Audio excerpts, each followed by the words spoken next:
Hi friends, സാൻട്രം വ്ലോഗിൻ്റെ പുതിയൊരു വീഡിയോയിലേക്ക് സ്വാഗതം. ഞാൻ രമ്യ സന്ദീപ്. ഇന്നത്തെ നമ്മുടെ വിഷയം ചെടികളെ ഇഷ്ടപ്പെടുന്ന കൂട്ടുകാർക്ക് വേണ്ടിയിട്ടുള്ളതാണ്. മറ്റൊന്നുമല്ല, ഇത് കണ്ടോ, റെക്സ് ബിഗോണിയ. ഇത് പല ആളുകൾക്കും ഇതിൻ്റെ തൈ പിടിപ്പിച്ചെടുക്കാൻ വളരെ ബുദ്ധിമുട്ടാണെന്ന് പറയാറുണ്ട്. അപ്പോൾ അങ്ങനെയുള്ളവർക്ക് വേണ്ടിയിട്ടുള്ളൊരു വീഡിയോ ആണ്. ഇതിൻ്റെ ഒരു ഇല മാത്രം മതി നമുക്ക് നല്ല രീതിയിൽ തൈകൾ പിടിപ്പിച്ചെടുക്കുകയും നല്ല കാട് പോലെ വളർത്തിക്കൊണ്ട് വരികയും ചെയ്യും. അപ്പോൾ നമുക്ക് വീഡിയോയിലോട്ട് പോകാം. ഇതാണ് ബിഗോണിയ, റെക്സ് ബിഗോണിയ. ഞാൻ വളരെ ചെറിയൊരു തൈ കൊണ്ടുവച്ചതാണിത്, കണ്ടോ. അപ്പോൾ ഇതിൻ്റെ ഒരു പ്രത്യേകത എന്ന് വെച്ചാൽ ഇതിൽ തന്നെ നമുക്ക് ചെറിയൊരു തൈ വെച്ചാലും അത് പൊട്ടി പൊട്ടി കിളർത്ത് വരണമെങ്കിൽ നമ്മൾ ശ്രദ്ധിക്കേണ്ട ഒരു കാര്യമുണ്ട്.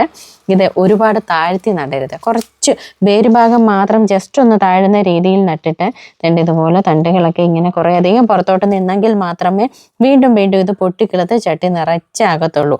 അതുപോലെ തന്നെ കണ്ടോ, ഞാൻ കൂടുതലും മണൽ ചേർന്നിട്ടുള്ള പോട്ടി മിക്സറുമാണ് നട്ടിട്ടുള്ളത്. ഒരുപാട് വളമൊന്നും വേണ്ടാത്ത ചെടിയാണിത്.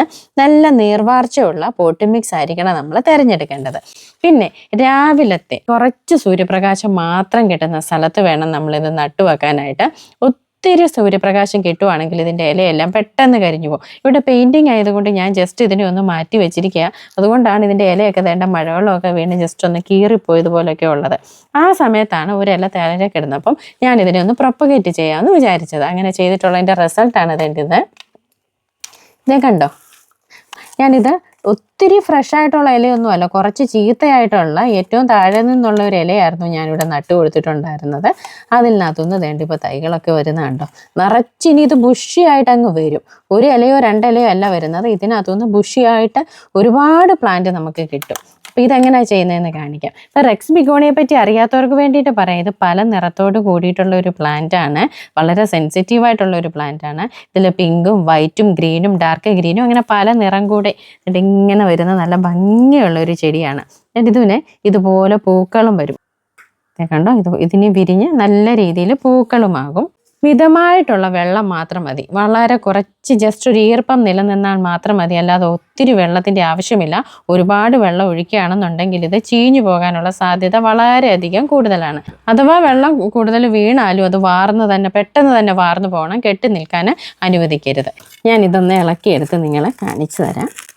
ഇതെങ്ങനെയാണ് റീപോട്ട് ചെയ്യുന്നതെന്ന് കാണിക്കാം. ഇത് ഇല ഇതിൽ നിൽക്കുന്നത് കണ്ടോ. ആ ഇലയിൽ നിന്നാണ് ഇതെല്ലാം കിളുത്ത് വന്നിരിക്കുന്നത്. വളരെ സിമ്പിളായിട്ട് ഒരൊറ്റ സെക്കൻഡ് കൊണ്ട് ഉള്ള പ്രവൃത്തി ചെയ്തപ്പോഴാണ് ഇതിങ്ങനെ കിട്ടിയത് കേട്ടോ. ഇത് ചെറുതായതുകൊണ്ട് തന്നെ ഞാൻ വളരെ ചെറിയൊരു ചട്ടിയിലാണ് വെക്കുന്നത്. വെള്ളം ഒലിച്ചു പോകാനുള്ള സുഷിരങ്ങളുണ്ടെന്ന് ഉറപ്പുവരുത്തണം. മണ്ണും മണലും എല്ലാം കൂടെ മിക്സ് ചെയ്തിട്ടുള്ള ഒരു പോട്ടി മിക്സാണ്. ഇതിനകത്ത് ഒരു വളവും കൊടുത്തിട്ടില്ല. ജസ്റ്റ് നമ്മൾ തൈയൊക്കെ നടത്തില്ലേ എന്ന് പറഞ്ഞ പോലെ ഇതിനെ എടുത്ത് ജസ്റ്റ് അങ്ങോട്ടൊന്ന് വെച്ച് ഇങ്ങനെ ഒന്ന് ഉറപ്പിക്കത്തതേ ഉള്ളൂ. അവിടെ നിന്നിരുന്ന എങ്ങനെയാണോ അതുപോലെ ഒന്ന് ഉറപ്പിക്കത്തതേ ഉള്ളൂ. അല്ലാതെ കൂടുതലൊന്നും ചെയ്യത്തില്ല. ഇടയ്ക്ക് ഇതിന് കൊടുക്കേണ്ട വളം എന്ന് പറഞ്ഞാൽ നമുക്ക് ലിക്വിഡായിട്ടുള്ള വളം വല്ലപ്പോഴും ഒന്ന് സ്പ്രേ ചെയ്ത് കൊടുക്കുന്നതായിരിക്കും ഏറ്റവും നല്ലത്. അല്ലാതെ കൊണ്ടിൻ്റെ ചുവട്ടിൽ ഒത്തിരി വളമൊന്നും ഇട്ട് കൊടുക്കേണ്ട യാതൊരു കാര്യവും ഇല്ല. അതോ 2-3 മാസം കൂടുമ്പോൾ മാത്രം കുറച്ച് വളം മതി. ഞാൻ പുതിയൊരു തൈ റെഡിയാക്കുന്നതിന് വേണ്ടിയിട്ട് എങ്ങനെ അതെന്ന് കാണിച്ചു തരാം. ആദ്യം നമ്മൾ നടാൻ ഉദ്ദേശിക്കുന്ന സ്ഥലം നന്നായിട്ടൊന്ന് കുത്തി ഇളക്കുന്നു. ഇവിടെയും പ്രത്യേകിച്ച് വളമൊന്നും തന്നെ കൊടുക്കുന്നില്ല. എന്നിട്ട് ഇതിനകത്തുനിന്ന് ഏറ്റവും പോകാറായിട്ടുള്ള ഒരു ഇല ഞാൻ എടുക്കുക. ഏറ്റവും താഴെ നിന്നുള്ള ഒരു ഇല ഇവിടെ വെച്ച് ഞാൻ കട്ട് ചെയ്യുക. കണ്ടോ, ഇത്രയും വെച്ച് കട്ട് ചെയ്തു. എന്നിട്ട് ഈ ഇല ഇങ്ങനെ ജസ്റ്റ് ഒന്ന് മടക്കി കൊടുക്കുവേ. ഇതിനകത്തോട്ട് വെച്ചു. ഇതിൻ്റെ ഈ ഭാഗം ഉണ്ടല്ലോ, അതിൻ്റെ ഈ ഭാഗം ഇവിടെ നിന്നാണ് വേരുകൾ പൊട്ടി വരുന്നത്. ഇവിടുന്ന് തണ്ടിൽ നിന്നല്ല, ഈ ഒരു ഭാഗം ഇത്രയും ഭാഗത്തു നിന്നാണ് വേരുകൾ പൊട്ടി പുതിയ ചെടികളായിട്ട് വരുന്നത്.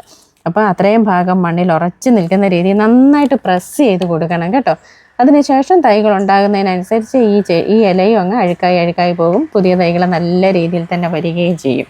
അങ്ങനെ നമുക്ക് പുതിയ തൈ ഉണ്ടാക്കിയെടുക്കാനായിട്ട് പറ്റും. വളരെ സിമ്പിളാണ്. ഇത് ഏകദേശം ഒരു 1.5 മാസം കൊണ്ടാണ് ഇത്രയൊക്കെ ആയിട്ടുള്ളത് കേട്ടോ. അപ്പോൾ ഇതുപോലെ തൈകൾ നിങ്ങൾക്കും റെഡിയാക്കി എടുക്കാം. നമ്മൾ പല വീടുകളിലും ചെല്ലുമ്പോൾ അവിടെ ഒരുപാട് ചെടികൾ നിൽക്കുമ്പോൾ നമുക്ക് ഭയങ്കര അതൊന്ന് വേണമെന്ന് തോന്നാറുണ്ടല്ലേ. എനിക്ക് അങ്ങനെ തോന്നാറുണ്ട്. അപ്പോൾ നമുക്ക് അതിൻ്റെ തൈ ചോദിക്കാനൊക്കെ ഭയങ്കര മടിയായിരിക്കും. അപ്പം നിങ്ങൾ ചോദിച്ചാൽ മതി, ഈ ചെടിയുടെ ഏറ്റവും ചുവട്ടിൽ നിന്ന് കേടാകാറായിട്ടുള്ള ഒരു ഇല തരുമോ എന്ന് ചോദിച്ചിട്ട് അത് ഇതുപോലെ കൊണ്ടുവച്ചാലും നിങ്ങൾക്ക് നല്ല രീതിയിൽ തന്നെ ഇതുപോലെ തൈകൾ ഉണ്ടാക്കിയെടുക്കാനായിട്ട് പറ്റും. അപ്പോൾ ഇന്നത്തെ വീഡിയോ നിങ്ങൾക്ക് ഇഷ്ടപ്പെട്ടെന്ന് വിശ്വസിക്കുന്നു. മറ്റൊരു വീഡിയോയുമായി വീണ്ടും കാണാം. നന്ദി.